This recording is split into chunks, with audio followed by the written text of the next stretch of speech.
C'est de la paresse intellectuelle. On peut pas faire ça. On a eu un commentaire très intéressant de Laurent qui nous dit que l'isolation extérieure des maisons, on en voit le résultat. Les gens qui ont ce type d'isolation, ils ont eu une chaleur invivable cet été. C'est pas tout à fait faux.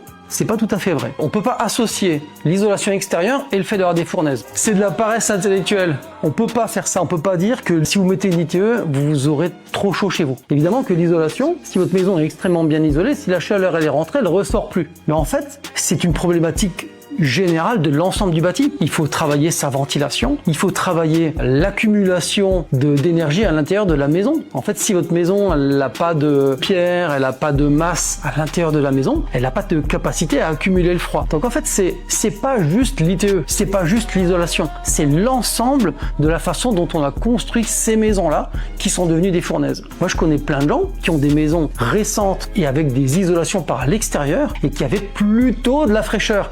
Toute relative, hein, évidemment, en période de canicule, on n'a personne à frais chez soi. Mais le raccourci ITE, j'ai trop chaud, négatif, on peut pas faire ça. Laurent, non, tu peux pas dire ça. Si ça vous inquiète, si vous voulez avoir des informations claires et précises sur quand il faut faire une ITE et quand il faut pas le faire, c'est comme tout. Ça s'étudie maison par maison, au cas par cas. Contactez-nous, on saura vous donner le bon conseil.